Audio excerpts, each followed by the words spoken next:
for free. And I got, tonight I got a lot of fucking shit we should get to. Well, without further ado, lay it on me. Well, you brought up the Breaking Point pay-per-view, and I just wanted to talk about John Cena, since we were talking last week about how most of the time the athletes maybe, or this was my opinion, maybe not yours so much, is the athletes in wrestling are not as good as the athletes in MMA are, and this is why this last week at this Breaking Point I wanted to say, look, the Undertaker obviously top of the class athletically on SmackDown. Over most of WWE, though, I'm going to say that John Cena has to be athletically the most talented. Even though most people don't like his gimmick, it's hard to get into him because his gimmick, it's a 50-50 split in every way. At every show, it's a 50-50 split on him because of his gimmick. A lot of people don't like the wigger rapper gimmick.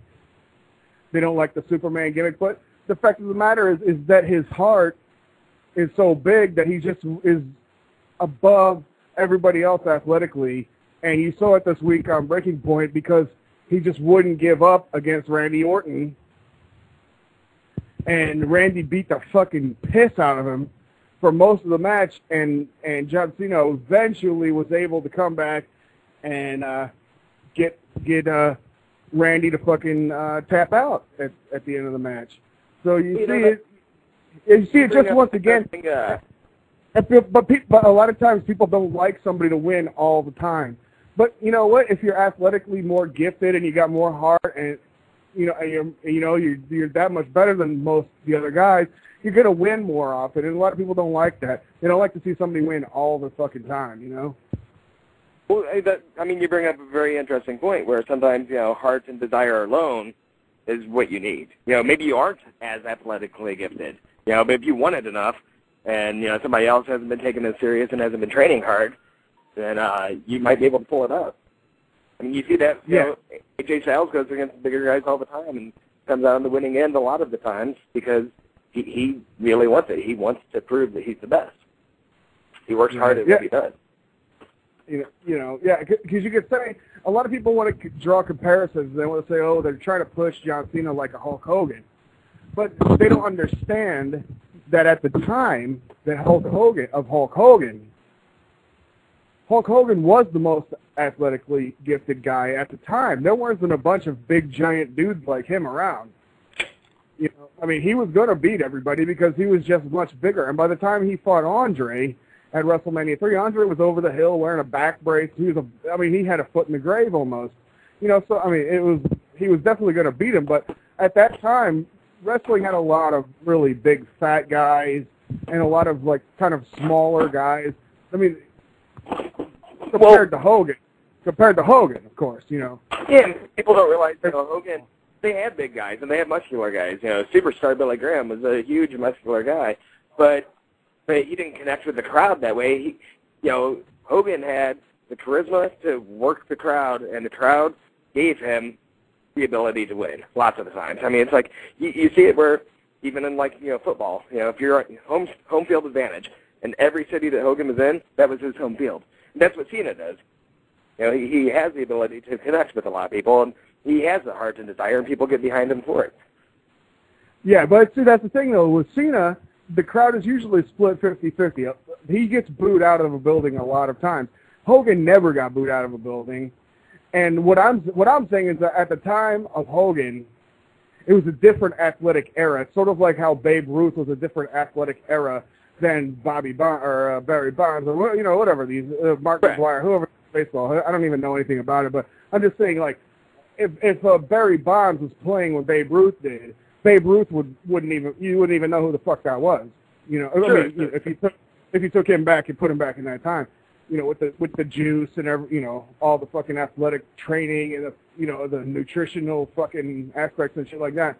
At that time in wrestling, you had a superstar Billy Graham, but Billy Graham didn't have the athletic ability. He definitely didn't have the size. He was big. Billy Graham was a big motherfucker, but you could watch him in the strongman competitions on ESPN. They play him on the Classics channels and shit like that. He was nowhere near as strong as a lot of those guys. And I bet if Hogan would have been in those strongman competitions instead of Billy Graham, he would have shown a lot of guys up. because he was so much bigger than everybody.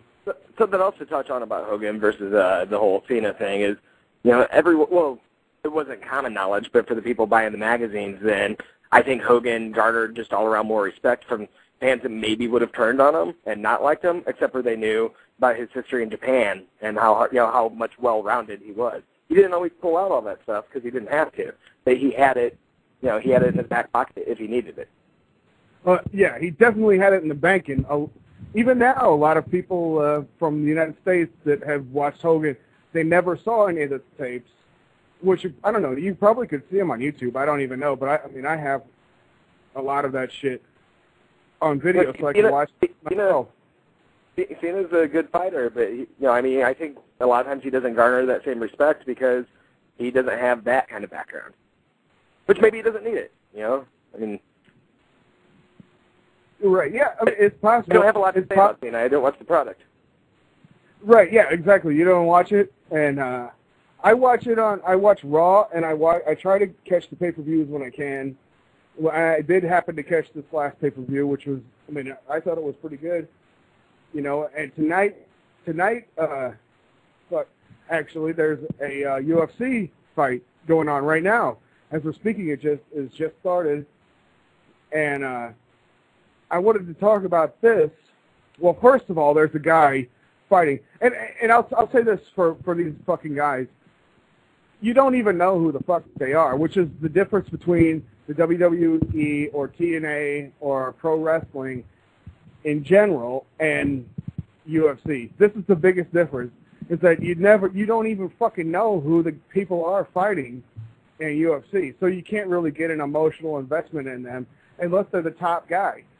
Usually the main event guys, you know who they are. Like tonight, most people that watch UFC will know who Nate Diaz and Melvin Gillard are. They're going to fucking know those guys. They're going to know like a few of the names on the card. They're going to know Roger Huerta, and they're going to know Nate Quarry. Nate Quarry, they're going to know him from the Tough, the Ultimate Fighter show, and from getting knocked the fuck out. He's like a highlight reel knockout for Rich Franklin, so everyone knows that. He's like one of those dudes that got just totally stiffed out and and good way to be known. But other than that, you look at these names. You're going to look at all the names. You're going to look at the pictures of the dude, and you're not going to know who the fuck they are. Just look, Chris Wilson, Mike Pyle. These are the names. Jay Silva, Jeremy Stevens. You couldn't have more plain fucking names than this. Even if they have a fucking most of them do have like a tag name, like a nickname, but that doesn't mean anything because they're all, and this will bring me to my next point, they're all like short-haired, frat boy-looking guys. You couldn't tell one from the next. They all wear the same trunks with the same advertising on it, pretty much. They all look exactly pretty much the same, except with different tattoos, a different fucking hair, a different length of very short hair. Well, you bring up an interesting point. That was a problem that, do you remember that guy in TNA, James Storm? He was not James Storm, Chris Harris. He was the Wildcat. But what is that? That doesn't mean anything. Unless, no, that's not a gimmick. That's a problem with UFC. It's like tough guy A fighting tough guy B.